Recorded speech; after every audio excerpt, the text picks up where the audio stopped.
Se eu fizer um zoom aqui nessa obra de arte e pegar uma pincelada isolada, um lugar isolado, eu vou conseguir ver toda a obra? Assim como numa pintura, uma pincelada, você não consegue perceber a dimensão daquilo que está acontecendo ali, assim também você não pode usar um versículo fora de contexto. Se tem um texto na Bíblia que não pode ser usado para esse contexto, a não ser para falar como não se deve dar o dízimo e como não se deve dar a oferta, é o texto da viúva pobre, da oferta da viúva pobre. É tão impressionante como as pessoas conseguem olhar para um texto desse, um texto tão maravilhoso desse, um texto que tem tanta profundidade, e ele só lê os versículos 41 a 44. Ele só lê isso aqui, ele não lê o contexto.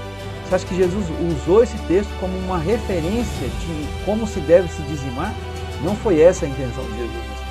Esse texto, ele, na verdade, ele é uma denúncia muito grave do que estava acontecendo naquele período do povo de Israel. Existem fortalezas na sua vida, irmão, que está sendo fundamentada, que está sendo criada desde quando você ainda era uma criança, desde quando você era um feto, você estava dentro da barriga da sua mãe. As fortalezas, elas levam você a ter um pensamento contrário àquilo que Deus acredita que é. Olá, galerinha do YouTube, tudo bem com vocês? Sejam muito bem-vindos ao canal Deixar Brilhar.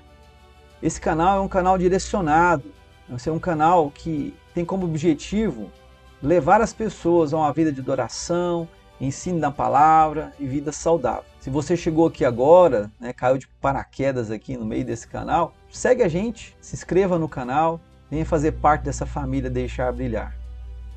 Todas as semanas nós estamos sempre colocando algum assunto novo, algum material novo, para nós podemos estar ensinando e levando as pessoas a ter essa vida na presença do Senhor. E no final do vídeo, se você achar que deve, deixa o seu like ou o seu dislike. Deixa também seu comentário para que a gente possa saber como melhorar, ok? Então vamos para o vídeo. Vamos lá. Então, pessoal, hoje nós vamos trabalhar com meditação e confissão na palavra.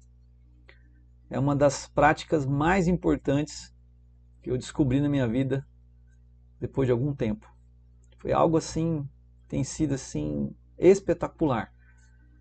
Por isso eu estou compartilhando com vocês. Se não fosse algo tão importante, não estaria compartilhando com vocês. Então, a meditação e confissão na palavra é a primeira prática espiritual que nós vamos abordar.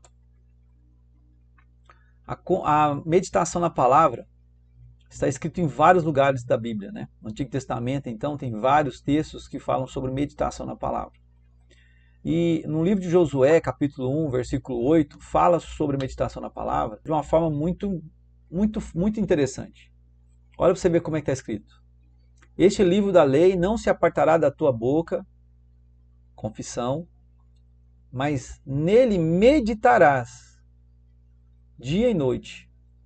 Vendo? Este livro não apartará da tua boca, confissão, e nele meditarás, meditação. A fim de que possas observar e fazer de acordo com tudo que nele está escrito. Porque então farás próspero o teu caminho e serás bem-sucedido. A primeira coisa que você tem que entender quando você faz essa prática de meditação na palavra, nessa primeira parte nós vamos falar um pouco sobre meditação na palavra, e depois na segunda parte sobre confissão da palavra, é que você entenda que isso vai fazer com que você seja próspero no teu caminho, em tudo você será bem-sucedido. Deus está falando isso para Josué. Josué, faz o que eu estou te falando. Medita na palavra, confessa a palavra, e você será próspero, e você será bem-sucedido.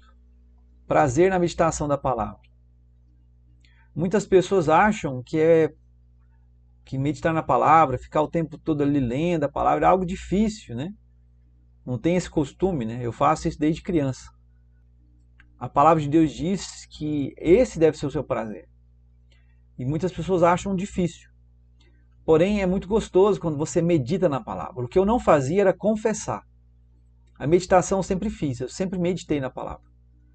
Mas aí você vai descobrir que a meditação sem a confissão, ela perde o seu sentido, ou não que ela fique totalmente sem valor, mas é que você vai só vai ter a plenitude da meditação quando você confessar a palavra. Abençoado é o homem que não anda no conselho dos ímpios, nem fica no caminho dos pecadores, nem se assenta na cadeira dos escarnecedores, mas o seu prazer está na lei do Senhor, e na sua lei medita de dia e de noite. O seu prazer está na lei do Senhor, e na sua lei medita de dia e de noite. Ele será como árvore plantada junto aos rios de água, que produz seu fruto em sua estação. Sua folha também não murchará, e tudo aquilo que ele fizer prosperará. Tudo o que fizer prosperará. Uma árvore frutífera que você vai ser.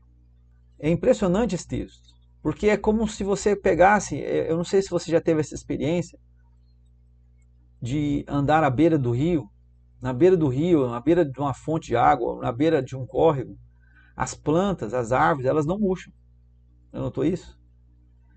As plantas murcham lá longe, né? Longe onde elas estão plantadas, longe das fontes das águas, dos rios de águas. Mas quando ela está perto do rio, essa planta ela nunca murcha. Ela fica sempre com as suas folhas sempre bonitas, viçosas, verdes. E quando você tem então um pé de manga, um pé de fruta, né, na beira daquelas águas, aquela folhagem, além da folhagem ficar verde, ela sempre está dando seus frutos, ela sempre está produzindo frutos na estação certa. Mas o que é meditar na palavra? O que seria isso, né? Meditar é o mesmo que ruminar. Eu coloquei essa ovelha aí, né? Quem conhece a ovelha sabe, pela cabeça dela, pelo formato da orelha, né? Você sabe a diferença entre a ovelha e do bode. Então, meditar é o mesmo que ruminar. Se você sabe, um animal, quando ele está nesse processo de alimentação, alguns ruminam. A ovelha rumina, a vaca rumina, né? São animais que ruminam. O que é ruminar? Ruminar é quando o animal tem 2 estômagos e ele consegue absorver mais nutrientes do que os outros animais. Então, meditar na palavra é o mesmo que ruminar.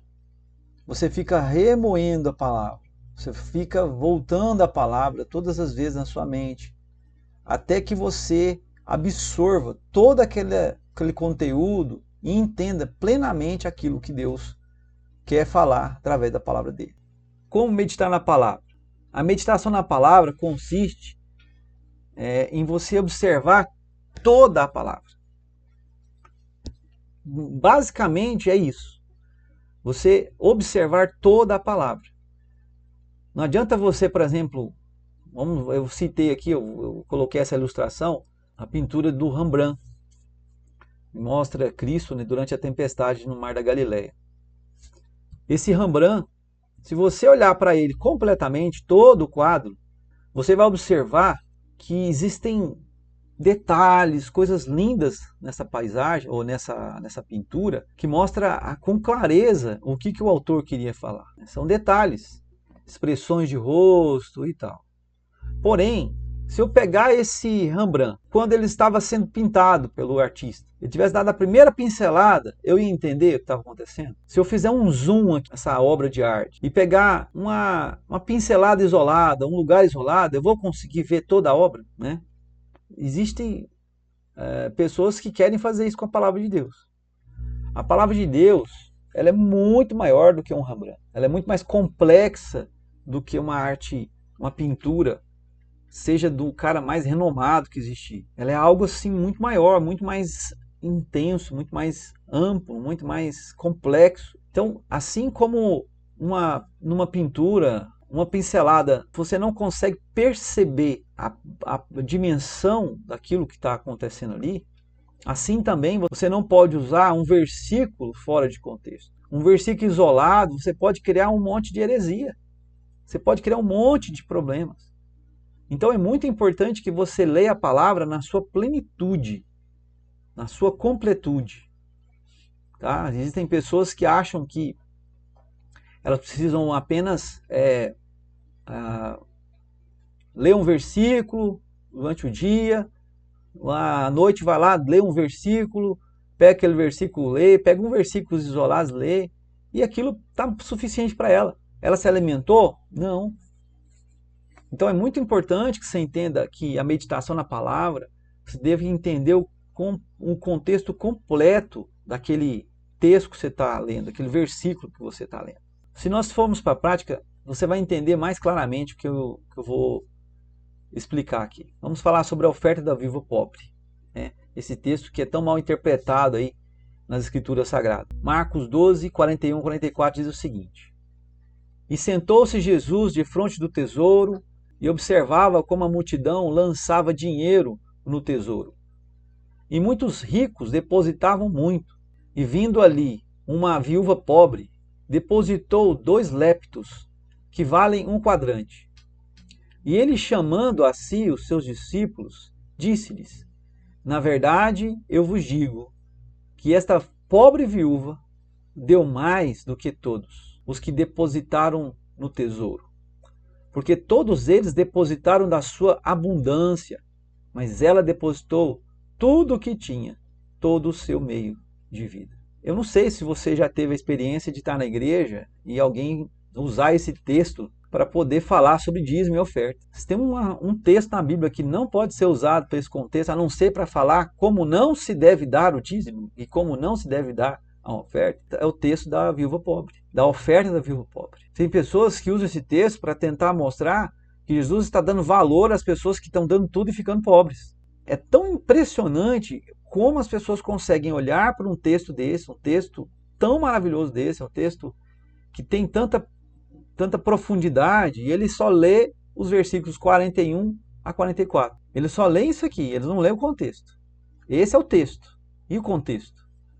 Se você olhar para esse texto, você vai estar vendo, e vai estar pensando, não, é verdade, Jesus está valorizando, Jesus está exaltando o ato dessa viúva ter depositado tudo que ela tinha. Jesus fala assim, essa pobre viúva deu mais do que todos. Ele tá dizendo, essa pobre viúva, você acha que Jesus, no seu grande amor, a palavra de Deus diz que Jesus se fez pobre para que nós fôssemos ricos. Você acha que Jesus estaria feliz em ver essa viúva pobre, que já não tinha nada, depositando tudo o que ela tinha, todo o seu meio de vida? Você acha que Jesus usou esse texto como uma referência de como se deve se dizimar? Não foi essa a intenção de Jesus nesse texto. Esse texto, ele na verdade, ele é uma denúncia muito grave do que estava acontecendo naquele período do povo de Israel. Vamos lá. Agora vamos para o contexto completo para você entender o tanto que é sério isso aqui. E ele dizia-lhes na sua doutrina: Guardai-vos dos escribas, que adoram andar com vestes compridas e amam saudações nos mercados, e os principais assentos nas sinagogas, e os lugares mais altos nos banquetes, que devoram as casas das viúvas. Olha aqui, gente, que devoram as casas das viúvas, e sob pretexto fazem longas orações. Estes receberão maior condenação. Esse é o texto imediato. A 40, passou para o 41 e já começa. E sentou-se Jesus de frente do tesouro. O que estava sendo pregado naquela época? E é o que está sendo pregado hoje. Muitas igrejas. Você tem que dar tudo. Se você não der, Deus também não vai te dar. Se você não fizer isso, Deus não vai fazer aquilo. A palavra de Deus não é uma barganha. Nós não barganhamos com Jesus, não barganhamos com Deus. Nós somos um povo que recebemos de graça todas as coisas do Pai.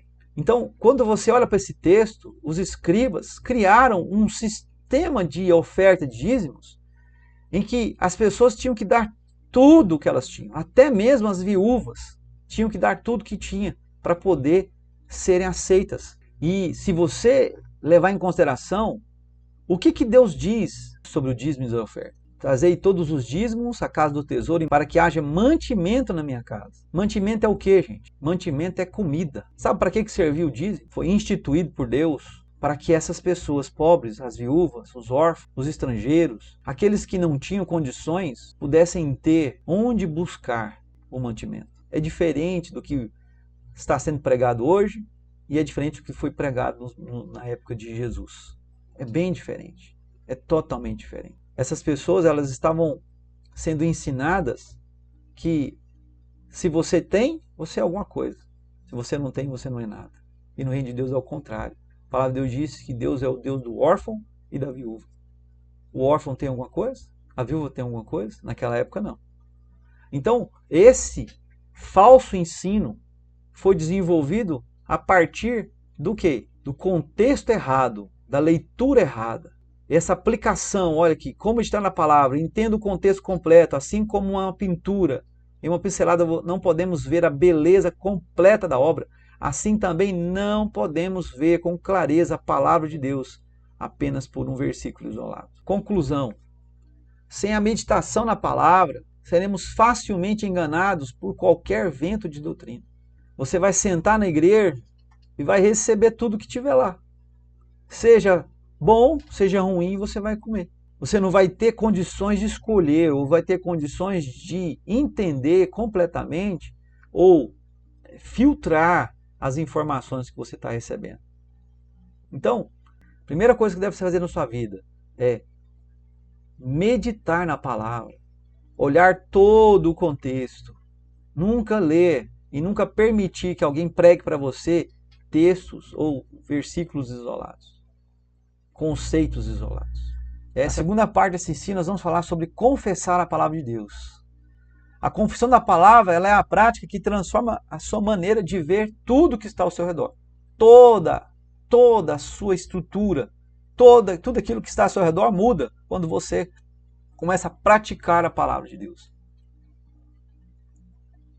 Qual é a grande importância de confessar a palavra de Deus? A grande importância da prática da confissão da palavra está na renovação da mente, destruindo todas as fortalezas que foram erguidas na sua vida desde quando você ainda era criança. Existem fortalezas na sua vida, irmão. Existe fortaleza na sua vida que está sendo fundamentada, que está sendo criada desde quando você ainda era uma criança, desde quando você era um feto, quando você estava dentro da barriga da sua mãe. Em 2 Coríntios 10, de 3 a 6, fala sobre essas fortalezas. Ele fala o seguinte: porque embora andando na carne, não guerreamos segundo a carne. Está vendo que aqui a guerra não é carnal, é espiritual, por isso as práticas espirituais? Porque as armas da nossa milícia não são carnais, mas sim poderosas em Deus para a destruição das fortalezas. Destruindo imaginações e toda altivez que se exalta contra o conhecimento de Deus e levando cativo todo o pensamento à obediência de Cristo. Eu quero que vocês entendam isso de forma muito clara, que as fortalezas, elas levam você a ter um pensamento contrário àquilo que Deus acredita que é. O que são fortalezas? Fortalezas são imaginações ou conceitos que limitam você, que te levam a uma vida derrotada, longe daquilo que Deus projetou para a sua vida. Isso são fortalezas. Fortalezas são imaginações, conceitos. E essas imaginações, esses conceitos, eles estão te limitando. Estão fazendo com que você se torne uma pessoa cada vez mais limitada, cada vez mais longe da realidade ou daquilo que Deus projetou para a sua vida. Deus projetou para você grandes coisas. Você tem coisas maravilhosas para se fazer através da sua vida. Deus fazia em você e através da sua vida. E você está sendo limitado através dessas fortalezas. O pastor David Robertson explica que a fortaleza é um padrão de pensamento dado forças por suas emoções, que não condiz com a palavra de Deus. Uma coisa que você crê que Deus não crê. É uma coisa que você acredita, mas que Deus não acredita. Deus não projetou isso para você. Ou você muda essas fortalezas, ou você destrói essas fortalezas, ou elas vão deixar com que você faça essas coisas a vida inteira. Você vai morrer com essas fortalezas destruindo a sua vida, fazendo com que você se torne cada vez mais fraco. As fortalezas são produzidas desde a primeira infância. Como eu disse um pouquinho atrás, desde quando somos apenas um embrião, recebemos estímulos, emoções, e durante toda a nossa vida, várias situações moldam a maneira como reagimos. uma rejeição, um abuso, vai moldando você. E você vai se tornando cada vez mais essa pessoa limitada. E esses estímulos são transferidos para o seu coração de forma a moldar a maneira como você reage a tudo que está à sua volta. Onde são erguidas as fortalezas? Diferentemente do que acreditávamos, as fortalezas não são erguidas no cérebro humano, mas são no interior do coração humano. Olha, Marcos 7:21 diz o quê? Porque do interior do coração dos homens procedem maus pensamentos, adultérios, fornicações, assassinatos, roubos, cobiças, maldade, engano, lascívia, inveja, blasfêmia, soberba, insensatez. Todas essas coisas más procedem de dentro e corrompem o homem. Nota que o texto está falando que porque do interior do coração dos homens procedem maus pensamentos. Essa foi a grande descoberta que eu tive. Por anos eu vivi na igreja e nunca consegui me desprender de alguns pecados, pensamentos de derrota, ciclos viciosos na minha vida. Eu sempre via líderes e pastores dizerem: você precisa abandonar a pornografia, você deve ser mais manso, você não pode desejar a mulher do seu vizinho. E aí, por vários e vários anos, eu vi alguns desses pecados se estabelecer na minha vida. E o pior, eu vi ovelhas e pastores caindo e saindo da igreja totalmente derrotados por causa desses pecados que eles não conseguiam vencer. Esses próprios líderes que lá atrás ficaram dizendo para mim: olha, você não, você não, você não, você não, eles mesmos não souberam como lidar com isso. Caíram, se frustraram, se tornaram pessoas vazias, porque eles pensavam assim: gente, o que eu estou fazendo de errado? E aí eu comecei a pensar, como isso é possível? Como se tornar um homem à prova das setas do inimigo? Como se tornar esse homem? Quando eu tive um estudo do pastor Gary Carpenter, ele disse o seguinte: é difícil às vezes tentar achar uma razão, porque nós sempre raciocinamos contra aquilo que Deus sabe que é a verdade. Entre você e Deus, quem você acha que sabe a verdade? Você ou Deus? Imagino que é Deus. Então, por que a gente então raciocina contra essa verdade? Muitas vezes, sem perceber, nós estamos raciocinando contra a verdade. O pastor Gary Carpenter nos ensinou nesse estudo que ele deu a importância de como nós fazemos, ou como nós chegamos nesse ponto de não raciocinar contra a palavra de Deus. Raciocinar, pensar com o coração, essa é a chave. Por muitos anos achei que eu só conseguiria raciocinar, ou que eu só raciocinava com o meu cérebro humano. Mas a palavra de Deus diz o seguinte, em Provérbios 23, versículo 7. Porque como ele, o homem, pensa, raciocina, a ideia aqui de raciocinar, pensar em seu coração, assim ele é. Quem controla você não é o seu cérebro, e sim o seu coração. Você tem reações, antes de você raciocinar sobre aquilo, você já teve aquela ação. Antes de você pensar sobre aquela situação que está vivendo, você já reagiu no seu coração. O seu coração é muito mais rápido, ele pensa em milésimos de segundo mais rápido do que o seu raciocínio, do que a sua mente ou do que o seu cérebro. Então, essa é a chave, os dois raciocínios e as duas mentes. Existe o raciocínio do cérebro humano e existe o raciocínio do coração interior, do seu âmago, aquilo que você, quem você é de verdade, aquilo que você acredita de verdade, está no seu coração e não no seu cérebro. Você pode dizer no seu cérebro: eu não vou mais pecar, eu não vou mais fazer pornografia. Mas quando você menos imagina, você está dentro de um quarto se masturbando. Eu não vou mais adulterar. Quando você menos imagina, você já está olhando para uma mulher com um olhar ilícito. A palavra de Deus diz de você, só de você olhar para uma mulher, você já cometeu adultério com ela. Então, esse é o primeiro entendimento que você tem que ter. Você tem que raciocinar com o seu coração da forma certa. Outro grande entendimento é que quando duvidamos com o coração, nos sentimos sujeitos a todas as forças externas e passamos a concordar com aquilo que estamos sofrendo. Às vezes você está passando por uma luta financeira, uma dificuldade física no seu corpo, uma doença, e aí você não sabe como é que você resolve isso, porque você está duvidando no seu coração daquilo que a palavra de Deus diz. A primeira fase é você entender que você não raciocina apenas com a sua mente, com o seu coração. E que esse raciocínio com o coração tem a ver com que você duvida daquilo que Deus escreveu, daquilo que Deus falou a seu respeito. Em Marcos 11, 23 diz o seguinte: porque na verdade eu vos digo que qualquer que disser a este monte, ergue-te e lança-te no mar, e não duvidar aonde? No seu cérebro? Não, em seu coração. Mas crer que se fará aquilo que diz, assim ele será feito.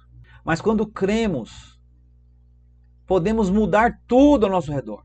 Até mesmo situações impossíveis se tornam possíveis.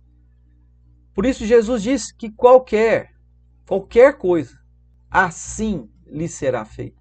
Outro versículo muito forte na Bíblia, em Mateus 21, 22, ele diz que é o mesmo texto, só que ele é ampliado. Ele diz assim: Jesus, podem responder, disse-lhe, em verdade vos digo que se tiverdes fé e não duvidardes, não só fareis o que foi feito à figueira, mas até se a este monte disserdes, ergue-te e precipita-te no mar, assim será feito. E tudo o que pedirdes em oração, crendo, olha aqui, tudo o que pedirdes em oração, crendo, o recebereis.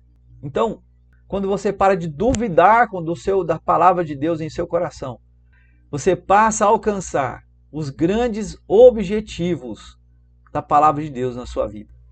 Mas como fazer isso? Qual é a chave? Como eu faço para raciocinar da forma certa? Como faço para que eu não raciocine contra a verdade ou contra a palavra de Deus, contra aquilo que Deus estipulou nas Escrituras? A chave está na confissão da palavra de Deus, que está em Romanos 12, versículo 2. Romanos capítulo 12, versículo 2 diz assim: e não sedes conformados com esse mundo. Não entrem na forma do mundo, na forma em que o mundo está. Entende que forma tem a ideia de forma e a ideia de você ver as aparências que estão ao seu redor, tudo que está ao seu redor no mundo. Mas sede transformados, a ideia aqui é de metamorfose ou metamorfo no grego, mudar de forma, transformar, transfigurar, pela renovação, ou seja, na completa mudança para melhor da vossa mente. Que mente é essa, gente? Volto a dizer, não é essa mente, é essa mente. A mente interior, o seu eu interior, o lugar onde você crê, onde você se torna aquilo que a palavra de Deus está dizendo, aquilo que a palavra de Deus diz que você é. Você renova essa mente. E aí, quando você renova essa mente, você vai experimentar a boa, agradável e perfeita vontade de Deus. Pode notar que são 3 palavras aqui que elas são graduais. Boa é o início de tudo. Você começa a ter uma boa vontade de Deus. Depois você passa para agradável, um nível mais alto. E logo, logo, você está na perfeita vontade de Deus. Entenda que é progressivo. O que esse texto está dizendo é que essa transformação, ela é progressiva. Você começa com uma boa, de repente você passa para agradável, de repente você passa para a perfeita vontade de Deus. Agora vocês entenderam por que confessar é tão importante? Ao confessar a palavra, nos tornamos aquilo que a palavra de Deus diz que somos. Ou seja, você para de raciocinar contra a verdade. E você passa a raciocinar a favor da verdade. Você para de duvidar da verdade. Você passa a crer na verdade. E agora nós vamos passar para a parte mais importante desse estudo, que é como confessar a palavra de Deus. Existem 3 fases, 3 coisas práticas que você tem que fazer. Primeiro, a confissão da palavra de Deus deve ser uma prática diária. Não adianta você confessar hoje, e daqui um mês você confessar de novo, e daqui um ano você confessa. Não, a confissão deve ser uma prática diária. Todos os dias você deve confessar a palavra de Deus. Em segundo lugar, busque na palavra de Deus o que está estabelecido sobre cada área da sua vida. Aí entra o quê? a meditação na palavra. Você vai meditar e você vai achar aquilo que você precisa em cada área da sua vida. Por isso que é tão importante a meditação primeiro, antes da confissão. Quando você meditou, você procurou, leu a palavra, leu o texto, o contexto, tudo, várias e várias vezes, você vai entender na palavra de Deus princípios sobre finanças, princípios sobre cura, princípios sobre santidade e assim por diante. Depois que você buscou na palavra, em terceiro lugar, você vai confessar esses versículos até que seja transferido do seu cérebro humano, seu cérebro, para o seu coração, para o seu interior. Na prática, como que eu faço para confessar a palavra? Qual que é a minha forma de confessar a palavra diariamente, de forma muito mais rápida? Hoje nós temos várias ferramentas boas, né? Eu uso o YouTube para que eu possa fazer isso, além do aplicativo da Bíblia, né? Tem um aplicativo da Bíblia chamado YouVersion, que você tem a Bíblia em várias versões. Você pode colocar a Bíblia na NVI, Revista Atualizada, Revista Corrigida, e ele vai ler para você os textos. Às vezes você não tem tempo de ler a Bíblia o dia todo, de ficar o dia todo lembrando da palavra, porque às vezes você vai esquecer. O que você faz? Coloca um fone de ouvido, coloca o texto, você vai ouvindo, você vai alimentando com aquela palavra. A palavra de Deus diz que a fé vem pelo ouvir e ouvir a palavra de Deus. A segunda coisa que eu faço, quando eu confesso a palavra e descubro chaves, versículos chaves, sobre áreas da minha vida que precisam ser mudadas, áreas como prosperidade, cura, né? Andar em cura, áreas da minha vida que precisam ser mortificadas como pecados. Aí eu pego esses versículos, eu faço uma leitura desses versículos, monto, né? Eu vou mostrar para você, deixa eu colocar aqui, olha aí para você ver. Eu coloquei aqui, ó, existe uma playlist aqui no meu canal, Deixar Brilhar, onde eu tenho várias confissões, confessando a autoridade sobre doenças e demônios. Transformai-vos pela renovação da vossa mente, confessando a autoridade para curar enfermos e expulsar demônios. Marcos 1, 21 a 27. E eles entraram em Cafarnaum, e imediatamente no dia do Shabat, entrou na sinagoga e ensinava. E eles admiravam-se da sua doutrina, pois ele os ensinava como tendo autoridade, e não como os escribas. E estava ali na sinagoga deles um homem com um espírito imundo. E ele gritava, dizendo: Deixe-nos sozinhos. O que temos nós contigo, Jesus de Nazaré? Então, o que eu faço? Tá vendo? Eu vou ouvindo esses áudios e eu vou confessando. Junto com a Bíblia, junto com esse texto que eu fiz aqui, eu vou confessando a palavra de Deus, tá? Várias confissões. Destruindo as fortalezas do pecado. Destruindo as fortalezas da dúvida. Destruindo as fortalezas. Essa aqui eu já em geral, fortalezas em todas as áreas. Confessando a cura. Estabelecendo prosperidade segundo a palavra de Deus. Confessando o amor de Deus. São coisas que eu preciso confessar. Então essa é uma ferramenta que eu uso, que você pode usar ela no seu dia a dia. Através dessa ferramenta, eu mudei várias coisas na minha vida. A conclusão eu coloquei claramente aqui. Sem a meditação na palavra, seremos facilmente enganados por qualquer vento de doutrina. Primeira coisa, sem a confissão da palavra, você vai ser uma pessoa que está vulnerável às falsas doutrinas que têm sido pregadas na igreja. E existem muitas falsas doutrinas. Eu vou fazer um estudo agora, recente, estou planejando, já estou criando toda a estrutura dele, que vai falar sobre esses falsos ensinamentos que têm sido pregados na igreja. Então, se você não medita na palavra, se você não tem o hábito diário de ler a palavra com substância, você vai estar facilmente enganado por qualquer vento de doutrina, ou por falsas doutrinas ou falsos ensinamentos. E segundo, sem a confissão da palavra, você vai ficar refém dos seus pecados e desejos carnais. Você vai ficar refém daquilo que está à sua volta. Tudo aquilo que você tem carregado desde a sua infância. Você vai continuar vivendo esses padrões errados. E pior ainda, sem a confissão da palavra, você não vai alcançar o melhor de Deus para a sua vida. Então, faça isso. Confesse a palavra. Ore. Medite na palavra todos os dias. Medite na palavra. Confesse a palavra. Medite a palavra. Confesse a palavra todos os dias da sua vida. E você vai alcançar o melhor de Deus para a sua vida. Eu fico por aqui nessa conclusão e digo para você que essa prática espiritual vai mudar totalmente a sua vida se você for disciplinado ou se você for uma pessoa que fizer isso de forma categoricamente, todos os dias. Eu quero orar por você agora e pedir a Deus pela sua vida e para que você possa realizar essa mudança na sua vida que é necessária. Feche os seus olhos e diga com todo o seu coração: Senhor Jesus, eu sei que até hoje eu vivi vários fracassos na minha vida. Tive várias desilusões, estou preso a vários pecados, a várias fortalezas que têm me prendido. Mas hoje eu entendi como eu posso sair dessa situação.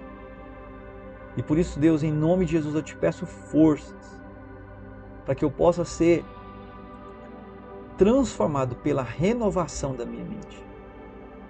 E que a partir de hoje eu possa meditar na palavra e confessar a palavra de Deus de forma ativa na minha vida. Em nome de Jesus eu te peço. Em nome de Jesus. Amém.